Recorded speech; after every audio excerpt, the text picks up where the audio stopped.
Surprise, I'm not reading Creepypasta story this week. I will eventually get to Slenderman, but for this week, there was something that I'm noticing repeatedly that is occurring in my life, and I really want to address that because I feel like if I don't address it, it will never truly go away. So, I'm going to open up my mind and share a piece of my private life that has been just really, really bugging me. And I want to call the freaking, oh my God, what is it called?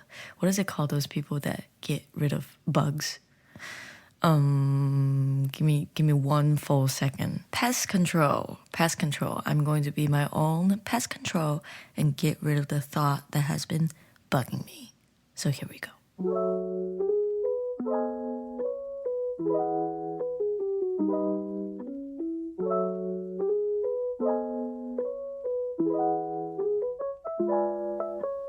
I have been in Korea for about 6 months now.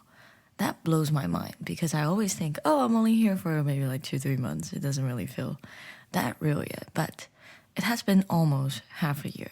Okay, like my contract's about to expire in 6 months. However, we'll talk about that when the time comes. Not everything has been sunshine and rainbows. Although for most days it has been sunshine and rainbows. My work-life balance is pretty alright. And I don't really have anything that stresses me outside of work, except this one little thing that I've been noticing lately. And it kind of popped up when I was talking to my coworker one day after we had our dinner. Because we like to do this one thing where we ask each other, hey, how are you feeling lately?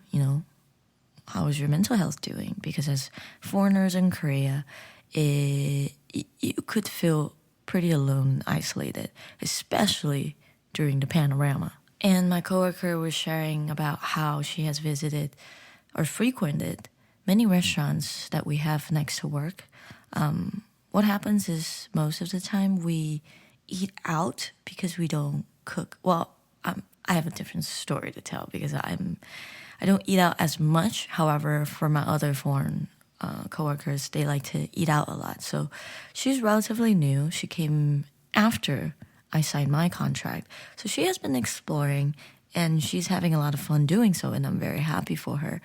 And I thought to myself, why can't I do the same? The issue isn't I am unable to do so, but I was talking to her about, I want to explore Korea. I want to explore these restaurants, but there is this invisible fear that is clenching my heart when I have the thought of, oh yeah, let me just go to a new area by myself. Oh yeah, let me just eat at this restaurant alone by myself. Oh yeah, let me just go sightseeing alone by myself.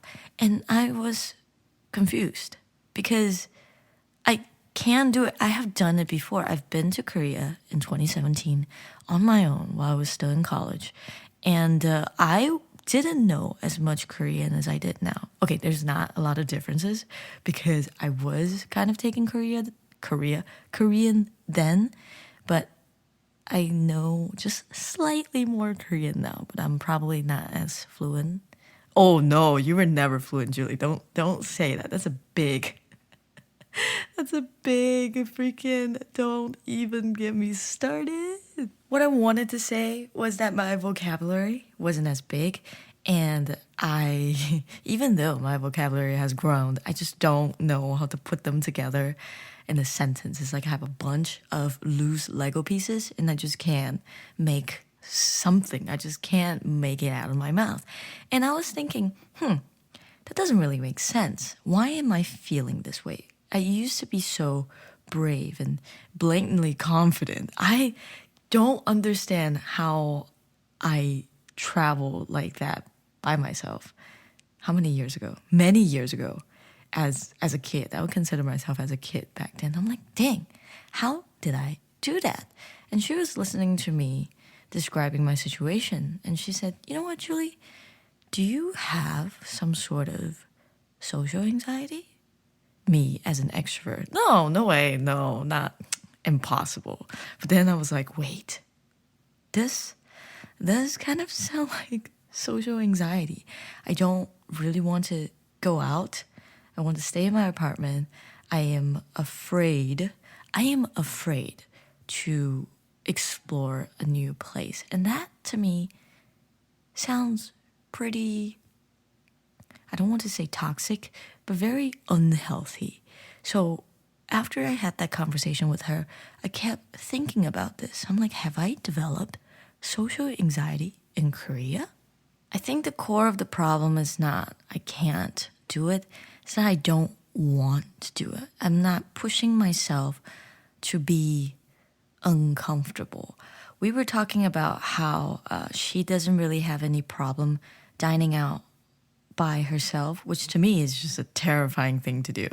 Which, in the opposite, she doesn't like to explore different areas on her own. But to me, I don't really have a problem with that. If you give me an address, I'll freaking take the subway, take the bus, and go and explore that place and be back. I'm comfortable with that. I don't really want to go outside, but if I have to do it, I can do it. And I have done it. Have I done it? I think I have. At least I have in 2017. Then she says, well, obviously, it seems like you can roam around on your own. Then what's the issue with restaurants? And when it comes down to it, it's probably human interaction. As a foreigner, you don't speak a lot of Korean.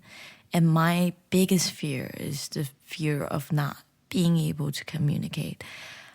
Usually, if you're a foreigner and people see you, literally, they see who you are and they're like, okay, this is a foreigner. If I speak Korean, he or she will probably not understand. However, in my case, it doesn't quite work that way because I look straight up like a Korean. It's 9 out of 10 times. Well, no, let me change that. 9.9 out of 10 times I am greeted with Korean. And whenever that happens, I panic. I get frustrated, or I get flustered rather. I'm like trying to understand what they're saying to me, and then at times they get frustrated because they have to repeat things many times. And in those situations, I feel the most uneasy because I felt like I have disappointed them at some point. I am a foreigner, but they don't know that. And I felt like it was my fault of not making that clear. So I just want to minimize the chances of that happening. Hence why I never really eat out. I never really explored the things that I wanted to eat. And I don't want to make these mistakes, even though I know that I should be making these mistakes because that's how I will learn my way around in this country. As I've mentioned before, I've decided to become a content creator this year, and I have been shooting food tubes around Seoul, like just eating different kinds of food and creating a series to organize all my videos. Usually that is a two-man job. Taro and I always go together because obviously he is bilingual, so we can reduce a lot of frictions and unnecessary stress of me going by myself. However, we have been pretty lucky that we can shoot these videos on weekends. But I know inevitably in the future, there will be days, weeks, months where I have to shoot by myself because Taro is not free, right? And the thought of that traumatizes me. I'm like, oh my God, I have to do this on my own. But the truth is, I kind of want to make that switch as well. I kind of want to be able to film by myself and go to these places because obviously it's a toll on others when it's not something that they truly want to do. And I think I know I need to be uncomfortable from time to time because that's how you grow, because you break out of your mold. Yet I am afraid to take that step because I'm like, oh, now we just go and we film, we eat, and we come back, and the process is smooth. However, if I have to do this by myself, first of all, probably struggle with the menu. I will probably not know 80% of what I'm looking at. I would probably feel slightly embarrassed doing so. But at this point, I think I have that foreigner mentality. I know I had it in 2017, was that I wasn't afraid to do anything because I knew, hey, I'm only here on my vacation. No one here is going to remember me. No one here knows me, so I can do whatever the heck I want. I took pictures where I wanted to take them, and I didn't feel embarrassed. However, whereas to now, I'm like, crap, I might be here a little longer than I've planned, so some of you may remember my stupidity. So let me be careful and be a functional human. Additionally, because I'm filming food YouTubes, there will be times where what I want to film is not necessarily what my partner wants to eat. And I respect that because everyone have different preferences, right? But then it will be counterintuitive to have him, or I don't want to say to force him to come with me to film, but it will not be pleasant. It won't be a pleasant experience for him as much as I wanted it to be. So that's also another issue. For an instance, Korea is currently obsessed with mint chocolate for whatever reason. For whatever reason, I don't really understand. Some people think it tastes like freaking toothpaste, which I've never really thought about that until it was mentioned to me. And some people thought it was a heavenly combination, which I am kind of neutral. I like them, but I'm not really obsessed over them. However, they are mint chocolate milk, mint chocolate bingsu, which is like shaved ice, mint chocolate chicken. It sounds ridiculous, but I kind of want to try out those things. However, if I do, it will be an absolute nightmare for Taro because he does not like mint chocolate. See, this is where a diversion appears. And I'm like, I mean, I respect your decision, but I kind of want to try out these things. So I'm at a standstill. I don't know what to do. But now I think I will just try to pursue these things on my own so that I'm not enforcing my preferences on others. It's odd to realize that I have this fear in Korea. Whereas when we went to Japan, when Taro and I went to Japan for 1 week for his photo project, I was the person who went up to strangers and asked for directions, or went up to strangers and ordered food and drove, for God's sake. I was so brave. I was such a brave individual, which had made no sense to me. I didn't speak as much Japanese than I do in Korean. I freaking had like anime Japanese knowledge, and that's useless for the purpose of the trip that we were on. Yet I was not even a little bit afraid. And in fact, I was the braver one out of the two of us. So that really, really bothers me. Why I am the way that I am here in South Korea. I am trying to make this switch. I'm trying to just shift my gear little by little every week. So I force myself to do this every Saturday. Usually Saturdays and Sundays are the days that we film and edit. I release, are you an artist? I post a video every Sunday night so that Saturdays, the rest of Saturdays and Sundays, I spend editing. It's hard for me to focus at home. I get distracted. I get up every 5 minutes to go get a snack or look out the window. And I want to maximize my productivity. We found this cute little book cafe near where we live. And one weekend, Taro suggested, hey, why don't you go work at the cafe if you feel distracted at home? Because he was also working at the time. And I was thinking, ooh, but by myself though? I don't know about that. And he's like, well, I have to get started somewhere. And that day I decided, you know what? I'm gonna do this. I'm gonna do it by myself. So I said I was gonna go Saturday, and that didn't happen. I was scared. I ended up going on Sunday though, and I was so productive there. I was there for 3 hours, and that equated to the amount of work I would have gotten done. I would have done at home for about 7 hours because this is how distracted I am. And I was like, you know what? This is great. This worked out great, and I kept going ever since. Initially, it was terrifying when I walk up to the counter because obviously they assume that I'm Korean. So I did what I do best, is to let them know that I'm sorry, I don't speak a lot of Korean. I'm a foreigner. I firmly believe, and I truly, truly appreciate the reaction of the barista that I was talking to. I think that really determines if I feel comfortable or uncomfortable at a place. And she was very kind. She was very understanding, and she tried to speak English with me, which I just, bless your heart, thank you so much. She made me feel not ashamed for being a foreigner, for not speaking a lot of Korean. So that became one of my safe place.